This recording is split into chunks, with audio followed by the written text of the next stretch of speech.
अस्सलाम वालेकुम नाज़रीन, मैं डॉक्टर माडा। उम्मीद करते हैं आप सब खैरियत से होंगे। जिन लोगों ने अब तक चैनल को सब्सक्राइब नहीं किया, चैनल सब्सक्राइब कर लें, बेल आइकन प्रेस कर लें और ताकि उन तक मेरी वीडियोस बर वक्त और तसलसल के साथ पहुंचती रहे। नाज़रीन, आज की जो खबर है वो आपको बतानी है कि एक तरफ हुकूमत पंजाब ने 8 फ़रवरी के हवाले से बसंत मनाने का ऐलान कर रखा है, जो कि पंजाब लाहौर के अंदर मनाई जाएगी, और दूसरी तरफ रावलपिंडी के अंदर जनाब दफ़ा 144 नाफज कर दिया गया।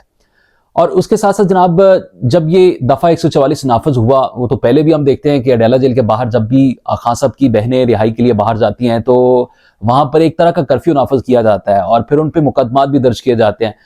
और इस कर्फ्यू को दफ़ा 144 को जब नाफज किया जाता है तो फिर उसकी एक्सटेंशन भी हो जाती है। मौलाना फजलुर रहमान ने जनाब 8 फ़रवरी के हवाले से पूरा पिंडी को पहिया जाम के हवाले से अपना एहतजाज रिकॉर्ड करवाने के हवाले से जलसा आम का ऐलान कर रखा है। वो कहते हैं कि 8 फ़रवरी को मुल्क के अंदर हम तमाम सेंटर्स के अंदर जनाब जलसा करेंगे, वहां पर हड़ताल करेंगे। और पाकिस्तान तहरीक इंसाफ को एक तरह का ये एक चुनौती मिल गई है। वो ये कहा जाता था कि जनाब मौलाना फजलुर रहमान असम्बली के अंदर तो बोलते हैं लेकिन बाहर कुछ करके नहीं दिखाते, तो मौलाना फजलुर रहमान ने ये करके दिखाया कि वो 8 फ़रवरी के हवाले से पिंडी के अंदर जलसा आम करने का ऐलान कर दिया है। और वो कहते हैं कि साथ साथ जनाब बड़े शहरों के अंदर लाहौर, कराची, इस्लामाबाद, पेशावर, गुजरावाला, बाकी जो बड़े शहर हैं वहां पर भी जनाब एहतजाज और जलसे किए जा सकते हैं। ये तो जनाब मौलाना फजलुर रहमान ने कह दिया है। दूसरी तरफ पिंडी के अंदर डीसी ने इसकी 2 हफ्ते की जनाब फिर से एक्सटेंशन दे दी है। दफा 144 जो नाफज किया जाता है, एक तरफ आप उसी जिले के अंदर पंजाब के अंदर आप बसंत मना रहे हैं, पाकिस्तान के अंदर इस तरह से पहले तो हमने कभी नहीं देखा कि एक शहर में मेले चल रहे हैं और दूसरी जगह पर आप दफा 144 नाफज कर रहे हैं। और फिर ये हुकूमत की बौखलाहट का मुंह बोला सबूत है कि आप देखें कि जब भी कोई भी अनाउंसमेंट की जाती है तो आप देखते हैं कि वहां पर दफा 144 नाफज किया जाता है। पिछले दिनों जब हमने देखा कि पाकिस्तान तहरीक इंसाफ की जो स्ट्रीट मूवमेंट है, अभी तो पिंडी के अंदर ऐलान किया जाना है, उस वक्त सोहेल अफरीदी भी आएंगे और वहां पर देखा जाएगा कि दफा 144 6 फ़रवरी तक गालिबन वो उसका अनाउंसमेंट की गई है। तो ये 2 हफ्ते और मजीद हो जाएंगे तो ये 15 फ़रवरी तक मतलब कि पिंडी के अंदर आप कुछ मतलब कोई एक्टिविटीज नहीं कर सकते, दुकानें आप क्या बंद करके रखेंगे।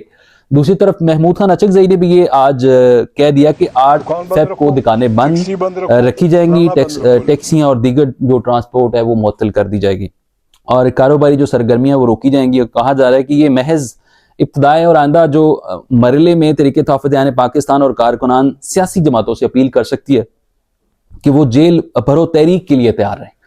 ये महमूद खान अचकज़ई पिछले चंद दिनों से हम देख रहे हैं कि महमूद खान अचकज़ई एक तो ऑपोजिशन लीडर हैं असम्बली के अंदर, जिस तरह से उन्होंने भरपूर आवाज उठाई कि जनाब खान साहब को रिहा किया जाए, जितने भी कैदी उनको छोड़ दिया जाना चाहिए। दूसरी तरफ हम देखते हैं कि वकला के साथ ईमान मजारी और हादी चट्टा के साथ जिस तरह से जुल्म जबर बर्बरियत किया जा रहा है, और एक तो साहब ने यह भी कह दिया कि जनाब वो तो वकील ही नहीं है। तो ये जनाब मुल्क के अंदर जिस तरह से कानून की खिलाफ वर्जी की जा रही है, इंसाफ के जो तकाजे हैं वो किस तरह से पूरे होते हुए नजर आ रहे हैं वो सबको पता है। दूसरा ये कि कायदे हिज़्ब इख्तिलाफ चेयरमैन तहरीक तहफ़्फ़ुज़ पाकिस्तान अब इस बात पर कितना वो खड़ा रहते हैं। आज हमने देखा कि उनका एक इजलास हुआ और इजलास में ईमान मदारी के जो वालिदा है उनके पास भी पहुंचा गया और वहां पर उनकी गिरफ्तारी के हवाले से बड़ी उसको कंडेम भी किया गया। दूसरी तरफ जनाब जमीयत इस्लाम मौलाना फजलुर रहमान वो ये भी कहते हुए नजर आए कि हमें 8 फ़रवरी एक स्याह दिन के तौर पर याद रखना होगा। जो कुछ अवाम के साथ वोट के साथ किया गया, शायद पाकिस्तान की तारीख में इस जैसा जुल्म हमने नहीं कभी देखा। इन कानून साजियों को वापस करना होगा। 27वीं तरमीम में जो इस्तस्ना हासिल किए गए, जो मराहत और ताहयात इस्तस्ना दी गई हैं, इन्हें वापस करना होगा। ना जमहूरियत में इसका कोई जवाज है, ना इस्लाम में, और ना ही इखलाकी मुआशरे में। हम कैसे ये चीजें बर्दाश्त करें।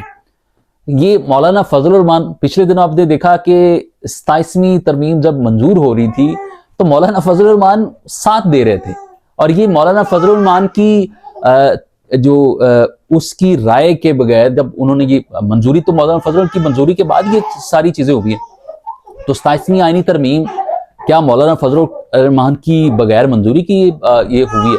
तो एक तरफ आप मंजूरी करवाने के हवाले से उस असम्बली के अंदर बैठे होते हैं, दूसरी तरफ आप जब ये बात करते हैं तो इसका मतलब ये है कि आप आवाम को पागल या आवाम को गुमराह करने के मुतरादिफ ये चीज़ें समझी जा रही हैं। पाकिस्तान की जो आवाम है वो बहुत बेहतर तरीके से समझती है। ये जेनजी जो पिछले अदवार में हमने देखा कि जिसको आजकल वो बूमर्स कहकर पुकारते हैं, कि वो जिस तरह से इन लोगों का मकरू चेहरा, ये एक तरह का बाइसनेस नहीं है तो क्या है?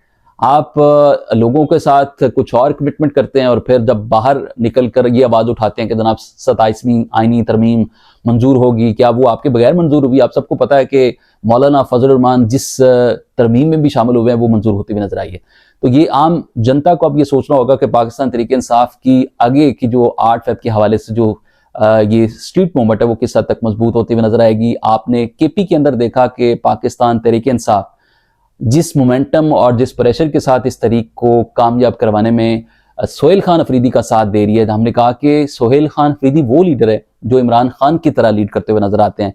अब अगला पड़ाव उनका जनाब पिंडी की तरफ होगा और वो लाहौर भी मूव कर सकते हैं, और पंजाब के अंदर डिफरेंट जो शहर हैं जिसमें गुजरावाला है, फिर पिंडी के अंदर भी उनकी पड़ाव हो सकता है। तो 8 फ़रवरी हुकूमत के लिए एक बहुत बड़ा चैलेंज बनता हुआ नजर आ रहा है। एक तरफ हुकूमत पंजाब ने बसंत का जो वबेला मचाया हुआ, उससे पाकिस्तान बल्कि स्पेशली जो पंजाब के लोग हैं वो किस हद तक मुतासर हो सकते हैं। शहर लाहौर का जो तकरीबन 1.5-2 लाख से ज़्यादा जो मोटर बाइक्स हैं वो रजिस्टर्ड है, और उन पर अगर आप इस तरह से पाबंदी लगाएंगे कि वो बाहर ना निकलें तो एक तरह का ये समझे कि छुट्टी होगी। 6, 7, 8 ये 2-3 दिन का जो मेला है, इसमें हुकूमत पंजाब को और स्पेशली लाहौरियों को कितना नुकसान और कितनी मुश्किलात का सामना करना पड़ सकता है, ये आप सबको इल्म होना चाहिए।